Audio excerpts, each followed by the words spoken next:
Kalau kita tengok sistem politik Amerika Syarikat ni, ia selalunya nampak macam satu drama yang rumit kan? Penuh dengan macam-macam peraturan yang buat kita pening kepala.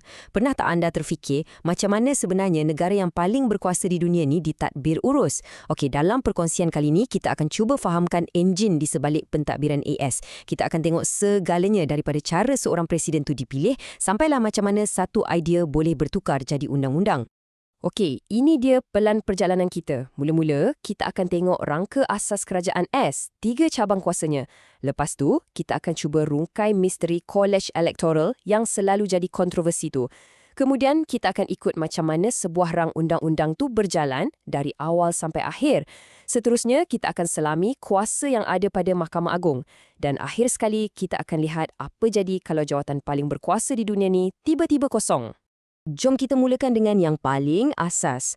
Para pengasas Amerika Syarikat ni, diorang fobia betul dengan kuasa mutlak. Diorang tak nak jadi macam zaman di bawah pemerintahan raja.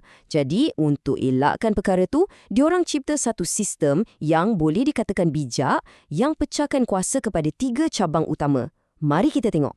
Konsep paling penting yang jadi tulang belakang sistem ni ialah semak dan imbang atau checks and balances. Bayangkan macam ni. Ada 3 pasukan main tarik tali dan ketiga-tiga pasukan ni sama kuat. Jadi, takkan ada satu pasukan pun yang boleh menang mudah sebab yang lain akan sentiasa tarik balik. Inilah idea genius je. Nak pastikan tak ada satu cabang pun yang jadi terlalu dominan. Dan inilah dia 3 pasukan tu. Pertama, cabang eksekutif diketuai oleh Presiden. Kerja dia, laksanakan dan kuatkuasakan undang-undang. Kemudian, ada cabang legislatif, iaitu Kongres. Boleh kita anggap macam kilang yang hasilkan undang-undang negara. Dan yang terakhir, cabang kehakiman yang diketuai Mahkamah Agung. Mereka ni macam pengadil yang pastikan semua undang-undang yang dibuat tu ikut buku peraturan utama negara, iaitu perlembagaan.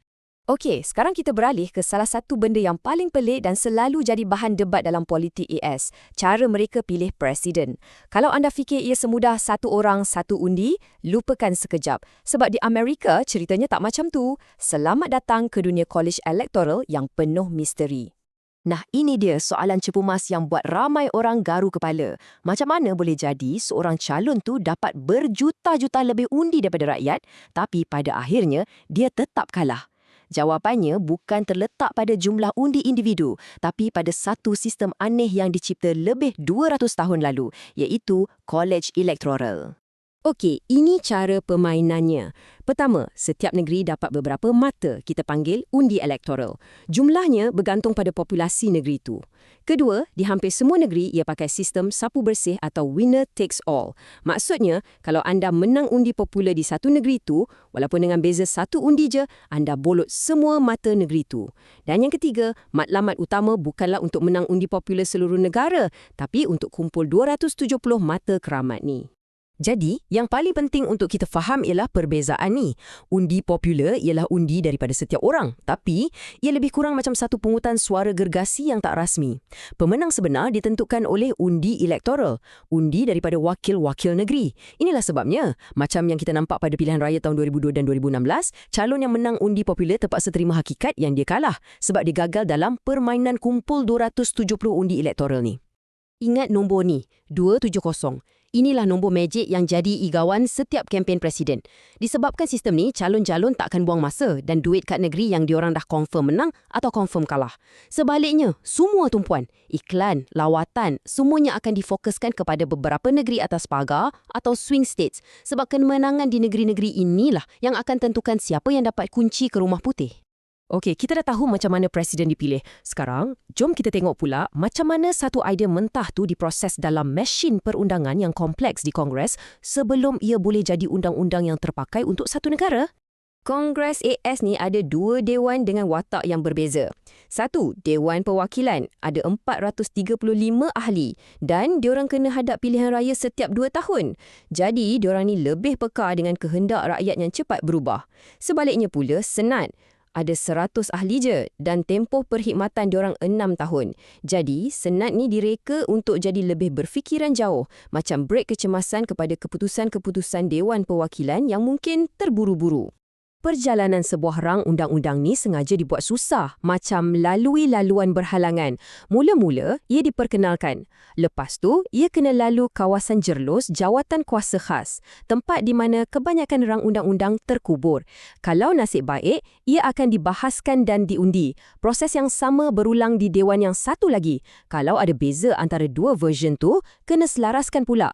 Hanya lepas semua ni, barulah ia sampai ke meja Presiden.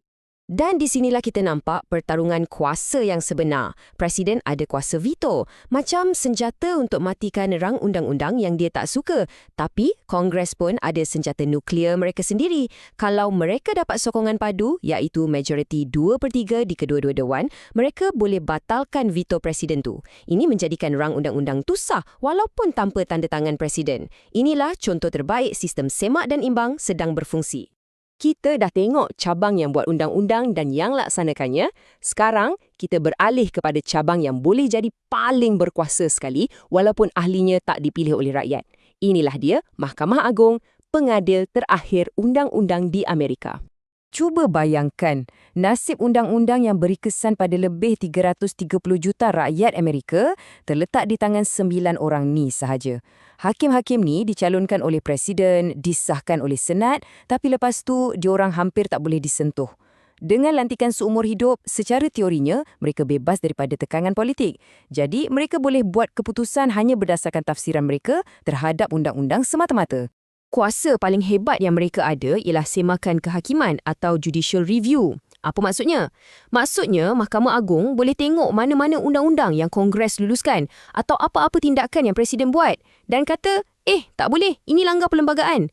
Dengan satu keputusan, mereka boleh batalkan terus kerja dua cabang kerajaan yang lain. Inilah check and balance yang paling mutlak. Dan kesan keputusan Mahkamah Agung ni bukan calang-calang. Ia mengubah terus lanskap masyarakat Amerika. Contohnya, pada 1954, mereka isytiharkan pengasingan kaum di sekolah sebagai tak sah. Pada 1966, mereka wujudkan hak Miranda yang kita selalu dengar dalam filem tu, hak untuk berdiam diri. Dan yang paling dramatik, pada tahun 1974, mereka paksa seorang presiden serahkan bukti yang membuktikan tak ada siapa pun, termasuk presiden, yang mengatasi undang-undang. Okey, untuk bahagian terakhir, mari kita sentuh senario krisis. Apa jadi bila presiden, individu paling berkuasa di dunia, tiba-tiba tak lagi boleh jalankan tugas?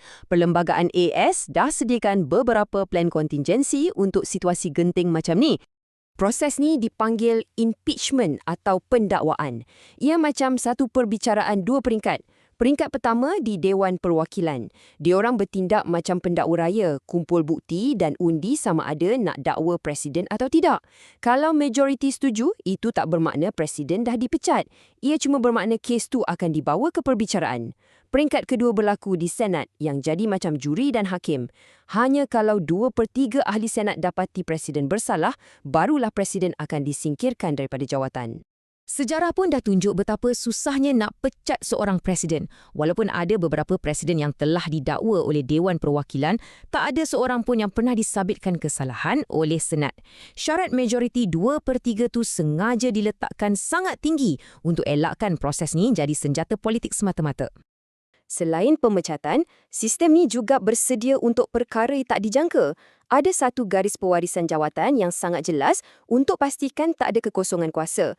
Kalau presiden meninggal dunia atau letak jawatan, naik presiden terus naik.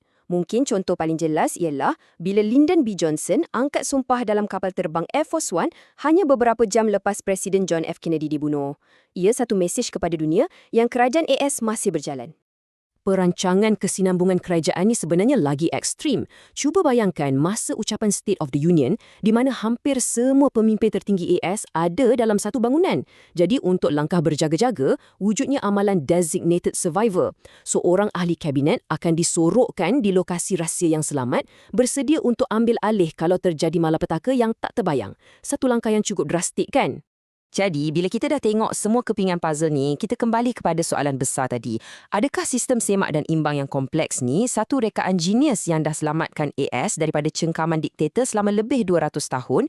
Ataupun, dalam dunia moden yang serba pantas ni, adakah ia sebenarnya dah jadi punca kepada kebuntuan politik di mana parti-parti asyik bergaduh sampai tak ada apa yang boleh dibuat?